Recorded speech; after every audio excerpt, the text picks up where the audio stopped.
বন্ধুরা, welcome to মলদ্বীপস। Hello বন্ধুরা, welcome to unstoppable বং। আর আমি অয়ন্তিকা চলে এসেছি আজ আরও একটা নতুন ভিডিও নিয়ে। তোমরা কি ভাবলে ইন্ট্রো ভুল বললাম? একদমই না। তার আগে সবাইকে জানাই ভেরি হ্যাপি নিউ ইয়ার। আর এই নিউ ইয়ারটা আমি শুরু করতে চলেছি মলদ্বীপসে, তাই দেখতে থাকো, সঙ্গে থাকো। রাতের কলকাতা কি সুন্দর না? আর নিউ ইয়ারের জন্য তো আরও সুন্দরভাবে সেজে উঠেছে। আর এই সুন্দর কলকাতাকে ছেড়ে যেতে খুব কষ্ট হচ্ছিল, কিন্তু শুনেছি চোখের জলে রাস্তা পিছল হয়ে যায়। তাই পুষ্পা আই হেট টিয়ার্স বলে এগিয়ে চললাম এয়ারপোর্টের দিকে। ভোর রাতেই বেরিয়েছিলাম, কারণ আমার ফ্লাইট ছিল ভোরের। আর এয়ারপোর্টটাও কিন্তু খুব সুন্দর সাজিয়েছে, কিন্তু মন খারাপ তো তাতে যাবে না, কারণ বাড়ির লোককে ছেড়ে এসেছি। এয়ারপোর্ট কিন্তু অনেক মুহূর্তের, মানে ভালো খারাপ দুটো মুহূর্তেরই সাক্ষী থাকে। প্রিয় মানুষের আসাটা যেমন খুব আনন্দের মুহূর্ত, প্রিয় মানুষের চলে যাওয়াটা ঠিক ততটাই কষ্টের। কিন্তু এগিয়ে তো যেতেই হবে।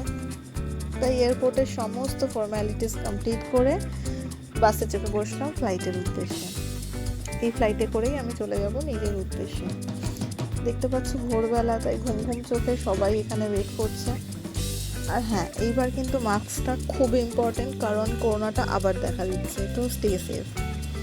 যাই হোক, ফ্লাইটে বোর্ড হয়ে গেলাম আর জানলা থেকে কলকাতাটাকে আর একবার দেখে নিলাম। আচ্ছা, ফ্লাইটের অ্যানাউন্সমেন্টগুলো তোমরা কারা মন দিয়ে শোনো বলো তো? আই গেস আমরা 95% লোকই এটাকে ইগনোর করে যাই, কিন্তু ওরা কিন্তু যথেষ্ট ইনফরমেশনই দেয়। বলা যায় না কখন কোনটা কোন কাজে লেগে যায়, তাই এতটা ইগনোর করা বোধহয় মানায় না। আর যদি আমরা সবই জেনে থাকি, অ্যাটলিস্ট শোনার প্রিটেন্ড তো করতেই পারি না, কারণ ওরা ওদের জব করছে। এতটা ইগনোর করলে ওদেরও আই গেস ভালো লাগে না। তাই আমাদের সবার জবকেই রেসপেক্ট করা উচিত। যাই হোক, এত জ্ঞান দেবো না। কলকাতা থেকে ফ্লাইট ছেড়ে দিয়েছে, আর আমার নেক্সট ডেস্টিনেশন হচ্ছে ব্যাঙ্গালোর। হ্যাঁ, ফ্লাইটটা মলদ্বীপস যাবে ব্যাঙ্গালোর ভায়া হয়ে। তাই ভিউটা এনজয় করতে করতে এগিয়ে গেলাম। দেখতে পাচ্ছ সাদা মেঘের ভেলা, কি দারুণ লাগছে না? সকালের ফ্লাইটের কিন্তু এটা একটা মজা, মেঘ এত ক্লিয়ারলি দেখা যায়, রাতে কিন্তু সেটা পসিবল না। এগিয়ে চলেছে ব্যাঙ্গালোরের দিকে। ব্যাঙ্গালোর এয়ারপোর্টটা শুনেছি খুব সুন্দর, তাই চলে যাব আমরা।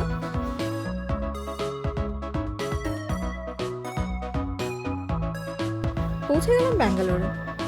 তোমরা দেখতেই পাচ্ছ যে সবাই খুব দৌড়াচ্ছে, কিন্তু আমি এত ঘুম ঘুম চোখে দৌড়াতে পারবো না, কারণ ফ্লাইট থেকে ব্যাগেজ বলতে ব্যাগ আসতে যথেষ্ট টাইম লাগে। আর তাছাড়া আমার ব্যাগের টেনশনে ছিল না, কারণ আমার যেহেতু কানেক্টিং ফ্লাইট ছিল, তাই ব্যাগ আমার ওখান থেকে ডিরেক্টলি নেক্সট ফ্লাইটে শিফট হয়ে যাবে।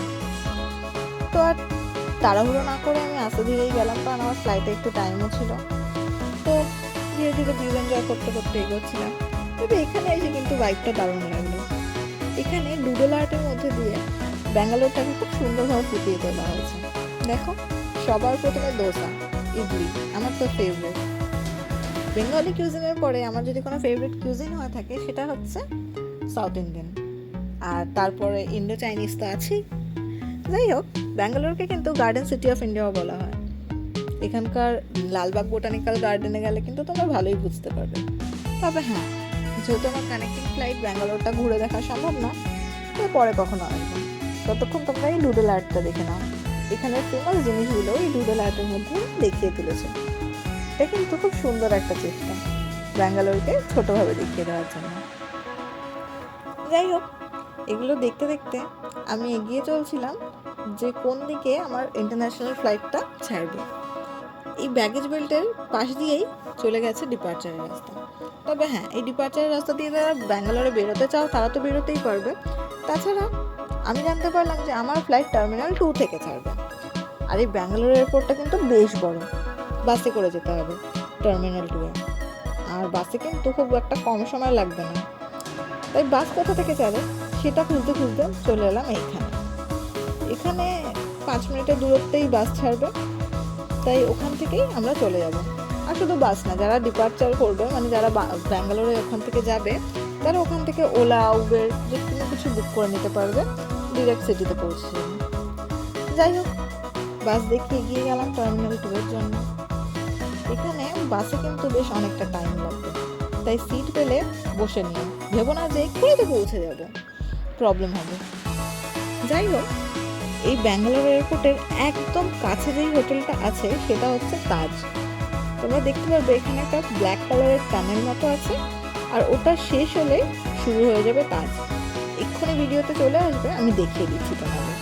তার আগে এয়ারপোর্টটা দেখো কতটা বড় আর যথেষ্ট ওয়েল মেনটেন। এয়ারপোর্ট সব জায়গাতেই ওয়েল মেনটেন হয়, মেবি সাউথ ইন্ডিয়া বলে আমি একটু বেশি প্রেফার করছি। যাই হোক, এই টানেলটা শেষে দেখতে পাচ্ছে ওইটা হচ্ছে তাজ হোটেল। তো যারা এয়ারপোর্টের খুব কাছে স্টে করতে চাও তারা ওখানে স্টে করতেই পারো। আর এই রাস্তাটা কিন্তু অনেকটাই, অ্যাটলিস্ট 15 মিনিটস লেগেছিল আমাদের পৌঁছাতে। এই যে বাসের রাস্তাটা আমি মেট্রো স্পিডে দেখাচ্ছি, তার জন্য কিন্তু একদমই ভেবো না যে রাস্তাটা খুবই ছোট। সিরিয়াসলি বলছি, 15 মিনিট থেকে 20 মিনিট তো লেগেই গেছে। আর এটা কিন্তু এয়ারপোর্ট থেকে যাচ্ছে না, এটা কিন্তু নর্মাল রাস্তা থেকেই যাচ্ছে। রাস্তা থেকে গিয়ে টার্মিনাল 2টা এদের অন্য সাইডে রয়েছে। যাই হোক, এয়ারপোর্টে পৌঁছানোর টাইম হয়ে গেছে। তবে হ্যাঁ, এই একটা ভিডিওতে কিন্তু আমি তোমাদের মলদ্বীপসটা পুরো ঘুরে দেখাতে পারবো না, তাই সেকেন্ড পার্টের জন্য কিন্তু তোমাদের একটু ওয়েট করতে হবে। তার আগে দেখিয়ে নেবো ব্যাঙ্গালোর এয়ারপোর্টটা। আমরা প্রায় পৌঁছেই এসেছি, তাই একটু ওয়েট করে যাও। তবে এই ব্যাঙ্গালোর এয়ারপোর্টটা কিন্তু খুব সুন্দর, মানে এটা যথেষ্ট সুন্দর সাজানো গোছানো। তো আমি বাস থেকে নেমে যেটা প্রথমে ফিল করলাম, আমার মনেই হচ্ছিল না যে আমি এয়ারপোর্টে এসেছি, এটা দেখে কোনো হোটেলসই মনে হচ্ছিল। তাই এগিয়ে গেলাম, কারণ চিনি না কোথা থেকে এন্ট্রি কোথা থেকে এক্সিট, সব দিকটা দেখে নিলাম। যাই হোক, এই ভিডিওটা এত লম্বা না খিচে আমি নেক্সট পার্টে ব্যাঙ্গালোর এয়ারপোর্টটাকেও সুন্দরভাবে ঘুরিয়ে দেখাবো। তাই ততক্ষণের জন্য টাটা। আর ভিডিওটা ভালো লেগে থাকলে একটা লাইক করো, শেয়ার করে দিও আর সাবস্ক্রাইব করে নিও।